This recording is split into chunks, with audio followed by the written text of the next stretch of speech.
Hello everyone, top online एक educational platform है initiated by toppers academy Bokaro steel city. यहाँ पे स्टूडेंट्स को क्लास 8 से लेकर के क्लास 12 तक का सारा स्टडी मटेरियल मिल जाएगा, सारे वीडियोस और वेबसाइट के थ्रू नोट्स के फॉर्म में। तो अगर आपको हमारा कंटेंट पसंद आता है तो please do like, share and subscribe to our channel. ज्यादा से ज्यादा लोगों तक शेयर कीजिए ताकि हमें भी काम करने का मोटिवेशन मिलता रहे। तो चलिए जो वीडियो स्टार्ट करते हैं। Thank you.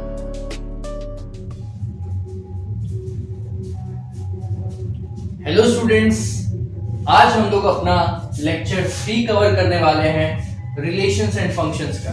ये थ्योरेटिकल कॉन्सेप्चुअल क्लास चल रहा है, प्रैक्टिस क्लास अलग से रहेगा, उसके लिए आपको अलग लेक्चर सीरीज मिल जाएगा। ये जो लेक्चर सीरीज है ये डील करता है सिर्फ कॉन्सेप्ट से। अगर आपको कॉन्सेप्ट में दिक्कत है तो आप चैप्टर का पूरा कॉन्सेप्ट यहाँ से समझ सकते हैं और उसको समझ के आप बेहतरीन तरीके से अपने मैथ्स में अप्लाई कर सकते हैं।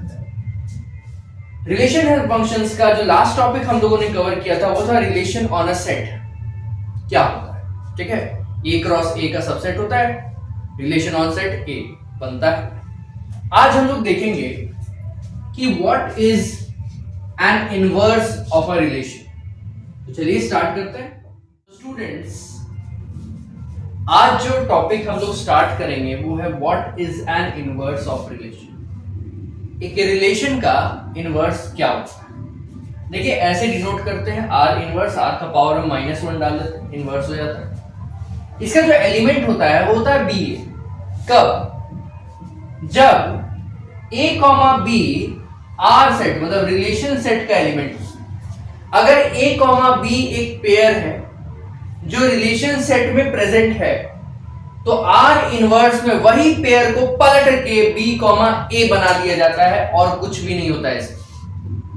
तो मतलब जो आर का डोमेन है वो आर इनवर्स का रेंज बन जाता है और आर का जो रेंज है वो आर इनवर्स का डोमेन बन जाता है। ये बड़ा सिंपल सा बात है। मान लीजिए कि ये आर सेट है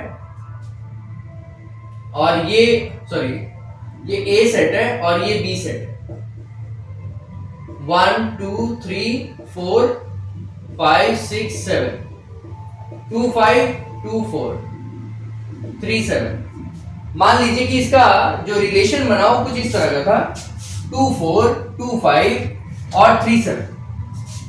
तो अगर डोमेन लिखने को आएगा, रिलेशन सेट क्या बन रहा है? रिलेशन सेट बन रहा है 2 4 2 5 3 7। अगर इसी का हम आर इनवर्स बोल दें तो क्या बन जाएगा? बस ये सारा एलिमेंट्स को पलट देना है। 2 4 का बन जाएगा 4 2, 2 5 का बन जाएगा 5 2, उसके बाद 3 7 का बन जाएगा 7 3। बस आर इनवर्स तैयार हो गया। अब डोमेन रेंज का क्या कहानी है? अगर बोला डोमेन ऑफ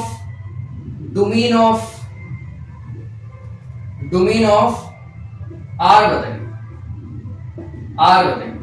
तो डोमेन में फर्स्ट कंपोनेंट लिखते हैं सबका, सारे पेयर्स का, तो 2 3 बन जाएगा क्योंकि रिपीट तो नहीं करते हैं, तो 2 बार 2 नहीं लिखेंगे, हम एक ही बार लिखेंगे। लेकिन अगर बोला डोमेन ऑफ आर इनवर्स लिखिए तो आर इनवर्स वाला जो होगा ना सेट, आर इनवर्स रिलेशन का जो इनवर्स होगा उसका फर्स्ट कंपोनेंट लेंगे। तो 4 5 7 ये बना डोमेन ऑफ आर इनवर्स। वहीं अगर पूछ दे रेंज ऑफ आर बताइए, तो वही रेंज में हम लोग सेकंड कंपोनेंट लेते हैं। तो रेंज का सेकंड कंपोनेंट क्या है? 4 5 7। लेकिन अगर पूछ दिया रेंज ऑफ आर इनवर्स बताइए, तो हम लोग क्या लिखेंगे? हम लोग लिखेंगे सेकंड कंपोनेंट आर इनवर्स का सेकंड कंपोनेंट क्या है? 2 और 3, 2 बार 2 है तो एक ही बार लिखेंगे 2 3। थोड़ा देखिए, डोमेन जो है आर का वही रेंज है आर इनवर्स का, डोमेन जो है आर का वही रेंज है आर इनवर्स का, और डोमेन जो है आर इनवर्स का वही रेंज है आर का। यहां भी तो वही बात लिखा है, वो यहां से आप समझ लेंगे। जो आपका आर का डोमेन आएगा वही, क्योंकि पलट गया है ना, सारा सारा एलिमेंट, सारा पेयर्स पलट गया है, तो जब पलट गया है तो जो डोमेन बन रहा था आर का वो अब रेंज बन जाएगा आर इनवर्स का, और जो डोमेन बन रहा था रेंज बन रहा था आर का वो अब डोमेन बन जाएगा आर इनवर्स का। यहां एक छोटा सा एग्जांपल क्वेश्चन है, लेट ए का एक सेट दिया हुआ है, बी का एक सेट दिया हुआ है, और बोला कि रिलेशन सेट जो है वो हम आपको बता दें, ये अलग दिया हुआ है, ये अलग है, यहां नीचे है। रिलेशन सेट जो है वो हम बता रहे हैं 1a 1c 2d 2c। आप हमको आर इनवर्स निकाल के दिखाइए, ये तो बच्चा का क्वेश्चन है। देखिए आर इनवर्स में सारा कंपोनेंट्स को पलट देना है, तो ये क्या बन जाएगा, 1a बन जाएगा a1, 1c बन जाएगा c1, 2d बन जाएगा d2 और 2c बन जाएगा c2। ये हो जाएगा आपका आर इनवर्स का वैल्यू। ठीक है, तो कुल मिला के बात है कि आर इनवर्स कुछ भी नहीं बल्कि रेंज जो रिलेशन सेट होता है उसका सारा ऑर्डर्ड पेयर को पलट देंगे तो आर इनवर्स का पेयर बन जाता है। इजी है ना। तो अब ये इजी चीज समझने के बाद थोड़ा सा अब 12th के लेवल पे जो काम करना है उसमें चले आते हैं। आज हम लोग इसके बाद पढ़ेंगे, यहां पे रिलेशन खत्म होगा आज, इसके बाद पढ़ेंगे टाइप्स ऑफ रिलेशन, बड़ा इंपॉर्टेंट है। देखिए, तो देखिए डेफिनेशन आपके सामने है, if A is a set such that null set is a subset of A cross A, मतलब जब रिलेशन सेट ऑन A तैयार करेंगे, मतलब A क्रॉस A करके उसका रिलेशन सेट बनाएंगे, तो रिलेशन सेट में कुछ भी नहीं आएगा, नल सेट हो जाएगा। तो उस कंडीशन में इसको हम लोग वॉइड रिलेशन कहते हैं। मतलब इन शॉर्ट वही बात है कि अगर आपने रिलेशन बनाया, रिलेशन ऑन सेट है, मतलब उसी सेट पे रिलेशन बनाना, मतलब दो अलग अलग सेट नहीं होगा। यहां पे बात होगा कि एक सेट है और उसी पे A क्रॉस A करके उसका रिलेशन बना रहा है, तो अगर कोई भी एलिमेंट नहीं आया उस रिलेशन सेट में तो वो एक वॉइड रिलेशन होता है। ठीक है, दूसरा जो टाइप ऑफ सेट है वो है यूनिवर्सल सेट। डेफिनेशन देखते हैं। देखिए यूनिवर्सल सेट का डेफिनेशन लिखा हुआ है, if a set is such that relation set on it, जो भी है, ठीक है, is A cross A belongs to, मतलब is a subset of A cross A, such relation is called universal relation. इसको थोड़ा आसान भाषा में समझाते हैं। मान लीजिए कि आपने A क्रॉस A किया, आपने सारे एलिमेंट्स निकाला, उसके बाद आपको रिलेशन कंडीशन मिला, आपने उस A क्रॉस A में से जो जो उस कंडीशन में फुलफिल हो रहा था वो सारा सेट, वो सारा ऑर्डर्ड पेयर्स को अलग किया और एक रिलेशन सेट बनाया। यही प्रोसीजर है। पहले हम लोग A क्रॉस A निकालते हैं, फिर A क्रॉस A में से जो जो उस कंडीशन को, रिलेशन वाला कंडीशन को फुलफिल करता है उसको हम लोग रिलेशन सेट में डालते हैं, आर सेट में डाल देते हैं। अब ये रिलेशन सेट में अगर सारा ही एलिमेंट आ गया A क्रॉस A का, सारा एलिमेंट, कुछ भी नहीं बचा, तो उस कंडीशन में हम लोग जो रिलेशन सेट बनता है ना उसको यूनिवर्सल रिलेशन सेट बोलते हैं। अगर उसमें कुछ भी नहीं आता तो वॉइड, सब कुछ आ गया A क्रॉस A का तो यूनिवर्सल, मतलब हर एक ऑर्डर्ड पेयर जो A क्रॉस A में था वो रिलेशन सेट में भी आ गया तो हम लोग यूनिवर्सल सेट बोलते हैं। क्लियर है। अब ये दोनों जो सेट है ना एक्सट्रीम केसेस है, इसमें बिल्कुल कुछ नहीं है और इसमें सब कुछ है, जो A क्रॉस A में था वो सब कुछ है। तो ये दोनों सेट को हम लोग ट्रिवियल सेट्स भी बोलते हैं। इसका यूज बहुत कम होता है, बहुत कम ऐसा सेट बन सकता है। तो ये दोनों को मिला के both together are called, both types together are called trivial set. ठीक है, ट्रिवियल सेट। अब ये जो ट्रिवियल सेट्स है या ट्रिवियल रिलेशंस है, ठीक है, ज्यादा एक्यूरेट रहेगा, सेट की जगह आप रिलेशंस लगे क्योंकि सब रिलेशन है ना, यूनिवर्सल रिलेशन है ना, यूनिवर्सल सेट लीजिए, यूनिवर्सल रिलेशन होगा। टाइप्स ऑफ रिलेशन देख रहे हैं हम लोग। तो ट्रिवियल रिलेशन लगाइए, ज्यादा एक्यूरेट होगा। ट्रिवियल रिलेशन ये जो है आपका दोनों को बोलते हैं, ठीक है। इसके बाद जो थर्ड टाइप है उसको देखते हैं और उसका डेफिनेशन देखते हैं। तो ये रहा अपना थर्ड टाइप का relation, identity relation. Identity relation का देखिए सिंबल ये होता है आई ए, मतलब रिलेशन, आइडेंटिटी रिलेशन ऑन ए, ठीक है, ऑन ए। इसका मतलब क्या होता है? इसका मतलब देखिए डेफिनेशन पहले पढ़ लेते हैं। A relation I A on A is called the identity relation if every element of A is related to itself only. Only बात समझते हैं, एक एग्जांपल से देखते हैं। मान के चलिए कि आपके सामने एक ए बना हुआ है 1 2 3 और आपने ए क्रॉस ए निकाला, मतलब रिलेशन सेट ऑन ए। पहले ए क्रॉस ए निकाला तो क्या बना? 1 1 1 2, है ना। पहला को पहला से, पहला को दूसरा से, पहला को तीसरा से, ऐसे करते जाएंगे। 1 3, पहला का तीनों हो गया, फिर दूसरा को 2 1 2 2 2 3, ठीक है ना। पहला दूसरा को पहला से, दूसरा को दूसरा से, दूसरा को तीसरा से। हर एक एलिमेंट एक सेट का दूसरे एलिमेंट के हर एक दूसरे सेट के हर एक एलिमेंट से उसको पेयरिंग करना होता है। तो 2 1 2 2 2 3, और यहां पे दोनों सेट सेम ही है, ए और ए। अगर आपको कंफ्यूजन हो रहा है तो दो बार लिख लीजिए, एक बार ए फिर एक बार ए, फिर दोनों को देखिए, 1 को 1 से, 1 को 2 से, 1 को 3 से, फिर 2 को 1 से, 2 को 2 से, 2 को 3 से, फिर 3 को 1 से, 3 को 2 से, 3 को 3 से।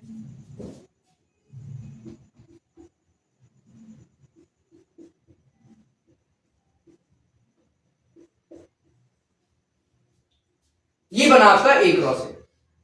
इन केस मान लीजिए आपने कोई कंडीशन बैठा के एक रिलेशन सेट तैयार किया और उस रिलेशन सेट में सिर्फ 1,1 आया, 2,2 आया और 3,3 आया। मतलब every element of set A is related to itself only, और किसी से रिलेशन नहीं है। क्रॉस में तो सब कुछ लिखा जाता है ना, रिलेशन में तो हम लोग कंडीशन के हिसाब से बैठाते हैं। तो यहां पे कंडीशन लगा के हम बैठाएं तो पता चला कि 1 को 1 के साथ ही पेयर हो पा रहा है, 2 2 के साथ ही हो पा रहा है, 3 3 के साथ ही होगा। क्वेश्चन में कंडीशन दिया होगा, यहां पे एग्जांपल बता रहा है, यहां कोई क्वेश्चन नहीं है। तो मान लीजिए कि रिलेशन ऐसा तैयार हुआ, तो ये एक आइडेंटिटी रिलेशन है।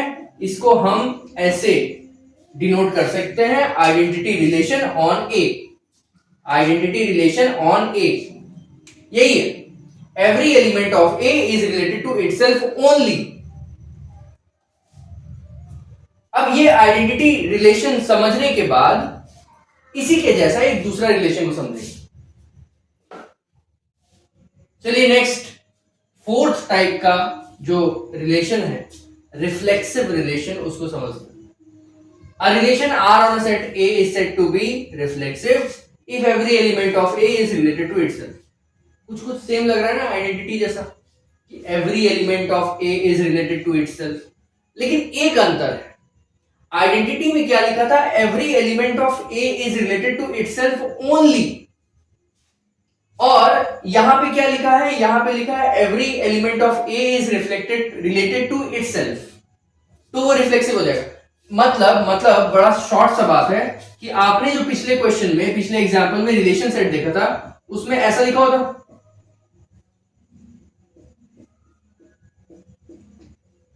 ये रिलेशन सेट बना था और हम लोग बोल दिए थे कि ये तो आइडेंटिटी सेट हो गया सेट ए का, क्योंकि हर एक एलिमेंट अपने आप से रिलेटेड है। 1 1 से रिलेटेड है, 2 2 से रिलेटेड है, 3 3 से रिलेटेड है। लेकिन अगर मान लो कि रिलेशन सेट ये R1 है, रिलेशन सेट जो है ऐसा बन जाए,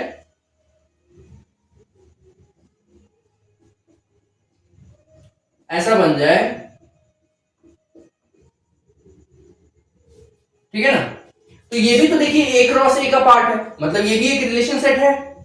R2 भी एक रिलेशन सेट है क्योंकि ये भी एक ए क्रॉस ए का पार्ट है। आप पिछले रिवाइंड करके देख लीजिएगा, ए क्रॉस ए में 1,2 भी था। लेकिन इस सेट को हम लोग रिफ्लेक्सिव बोलेंगे क्योंकि इसमें हर एक एलिमेंट अपने आप से रिलेटेड है, उसके अलावा जो एलिमेंट है उसके बारे में कुछ नहीं बोला गया। वन से रिलेटेड होना चाहिए, 1 2 से है कि नहीं, 3 से है कि नहीं, उससे कोई मतलब नहीं है। लेकिन 1 से होना चाहिए, 2 से होना चाहिए, 3 से होना चाहिए। मतलब हर एक एलिमेंट अपने आप से रिलेटेड होना चाहिए, उसके अलावा वो किसी और से रिलेटेड हो सकता है, नहीं हो सकता है, तब हम उसको रिफ्लेक्सिव बोलते हैं। रिफ्लेक्सिव बोलते हैं। लेकिन अगर वो सिर्फ अपने आप से ही रिलेटेड है और किसी से भी रिलेटेड नहीं है, तब हम उसको आइडेंटिटी बोलते हैं। ये डिफरेंस है दोनों। रिफ्लेक्सिव में अपने आप से रिलेटेड होना चाहिए, उसके अलावा भी किसी से रिलेटेड हो सकता है, कोई दिक्कत नहीं। जैसे 1 2 से भी रिलेटेड है, 1 1 से भी रिलेटेड, तो खुद से रिलेटेड होना चाहिए, बाकी किसी से हो नहीं हो कोई मतलब नहीं, तो रिफ्लेक्सिव है। लेकिन अगर किसी और से रिलेटेड होगा तो आइडेंटिटी नहीं होगा। आइडेंटिटी में कंडीशन ही है कि वो जो नंबर है, जो एलिमेंट्स है ए का, वो अपने आप से ही रिलेटेड होना चाहिए और किसी से नहीं होना चाहिए। तो इसका मतलब हर एक रिफ्लेक्सिव, हर एक identity element, identity relation reflexive relation होता है, क्योंकि आइडेंटिटी का कंडीशन क्या है कि हर एक एलिमेंट खुद से रिलेटेड होना चाहिए सिर्फ, और किसी से नहीं होना चाहिए। तो यहां पे तो क्या है, यहां तो कंडीशन है कि हर एक एलिमेंट खुद से रिलेटेड होना चाहिए, बाकी से हो नहीं हो, तो मतलब आइडेंटिटी रिफ्लेक्सिव बोल सकते हैं। आइडेंटिटी रिलेशन को रिफ्लेक्सिव रिलेशन भी बोल सकते हैं, लेकिन रिफ्लेक्सिव रिलेशन को आइडेंटिटी नहीं बोल सकते, क्योंकि रिफ्लेक्सिव में किसी और से भी रिलेटेड हो सकता है, आइडेंटिटी में नहीं हो सकता। तो identity can be said as reflexive relation, but reflexive relation can not be said as identity relation. और यूनिवर्सल रिलेशन जो होता है ना, उसमें सारा एलिमेंट आ गया, तो ऑब्वियस सा बात है वो भी रिफ्लेक्सिव होगा, क्योंकि सारा एलिमेंट आने का मतलब ही है कि हर एक एलिमेंट जो होगा किसी सेट का, वो खुद से रिलेटेड होगा और वो वहां पे लिखा हुआ होगा। तो ए क्रॉस ए का तो पार्ट होगा ना वो, तो ए क्रॉस ए का सारा एलिमेंट आ जाता है यूनिवर्सल में। तो इसी कारण से यूनिवर्सल सेट भी, यूनिवर्सल रिलेशन भी रिफ्लेक्सिव रिलेशन होता है। तो ये आपका कॉन्सेप्ट हुआ रिफ्लेक्सिव रिलेशन का। इसके बाद पांचवा टाइप को देखते हैं। तो ये आपके सामने है लास्ट दो टाइप का रिलेशन, फिफ्थ और सिक्स्थ। पहले हम लोग फिफ्थ वाला देखते हैं, एक ही बार में दोनों हट गया तो मैंने दोनों लिख दिया है। सिमेट्रिक रिलेशन क्या होता है? सिमेट्रिक रिलेशन एक ऐसा रिलेशन है R on set A such that, कुछ कंडीशन है। कंडीशन क्या है? A comma B belongs to R, मतलब एक ऑर्डर्ड पेयर है, कोई भी ऑर्डर्ड पेयर हो सकता है, वो आर का हिस्सा है, रिलेशन सेट में है। तो बी कॉमा ए भी आर का हिस्सा होना चाहिए। मतलब अगर 1,2 कहीं पे दिख गया रिलेशन सेट में, ठीक है, तो 2,1 भी दिखना चाहिए। जो जो सीधा सीधा एलिमेंट्स दिख रहा है ना, 1,2 दिख गया या 2,3 दिख गया, तो उसका उल्टा वर्जन भी मिलना चाहिए। मतलब 1,2 के साथ 2,1 भी मिलना चाहिए, 2,3 के साथ 3,2 भी मिलना चाहिए। हर एक एलिमेंट ए और बी के लिए, ए कॉमा बी के लिए, हर एक पेयर, ऑर्डर्ड पेयर के लिए उसका ऑपोजिट बी कॉमा ए भी उसी रिलेशन सेट में मिलना चाहिए। तब हम लोग बोलते हैं कि रिलेशन सेट जो है सिमेट्रिक है नेचर में। जैसे एग्जांपल के तौर पे मान लीजिए आपके सामने एक सेट है 1,2 3,1 है ना, 2,1 1,3, तो ये एक सिमेट्रिक सेट, सिमेट्रिक रिलेशन है ना। ये आर जो है ये एक सिमेट्रिक रिलेशन है, क्योंकि देखिए 1,2 के लिए 2,1 है और 3,1 के लिए 1,3 है। तो हर एक सीधा पेयर के लिए एक उल्टा पेयर मौजूद है, तो इसीलिए इसको हम लोग सिमेट्रिक रिलेशन बोलते हैं। सिमेट्रिक मतलब दो तरफ से दिखेगा, ए कॉमा बी भी दिख रहा है और बी कॉमा ए भी दिख रहा है, सिमेट्री है, सिमेट्रिक रिलेशन। छठा जो टाइप है वो है ट्रांजिटिव रिलेशन। थोड़ा सा और डिटेल में जाएंगे, अभी बस इसका मतलब समझ लीजिए, बाकी जब क्वेश्चंस प्रैक्टिस कर रहे होंगे, क्वेश्चन सॉल्व कर रहे होंगे, तो आपको इसका एप्लीकेशन दिखेगा कि कैसे क्या करना होता है। अभी आपको थ्योरी समझा रहे हैं, तो इसका आप मतलब समझिए क्या क्या है ये सिमेट्रिक रिलेशन, कैसा रिलेशन को तो सिमेट्रिक रिलेशन बोलेंगे। उसके बाद अब ट्रांजिटिव रिलेशन में आता है। एक ऐसा relation R on A transitive कहलाता है जब मान लीजिए A comma B R set का हिस्सा है और बी कॉमा सी भी आर सेट का हिस्सा है। तो अगर ए कॉमा बी और B comma C are set का हिस्सा है तो ए कॉमा सी को भी आर सेट का हिस्सा होना चाहिए, तब ट्रांजिटिव बोलेंगे। जैसे मान लीजिए कि आर सेट है, इसमें 1,2 है और 2,3 है, तो 1,3 भी होना चाहिए, तभी हम इसको ट्रांजिटिव रिलेशन कहेंगे, नहीं तो नहीं कहेंगे। अगर कभी भी ऐसा पेयर है कि फर्स्ट सेकंड और सेकंड थर्ड, मतलब इसका जो सेकंड वाला है यही इसका फर्स्ट वाला है, ऐसा कोई भी चीज मौजूद है, ऐसा दो पेयर्स मौजूद है जिसमें सेकंड फर्स्ट वाले का सेकंड और सेकंड पेयर का फर्स्ट मैच कर रहा है, तो फर्स्ट और जो लास्ट वाला है, फर्स्ट और जो फोर्थ वाला है, उसका भी एक पेयर मौजूद होना चाहिए, तभी उसको ट्रांजिटिव रिलेशन बोलते हैं।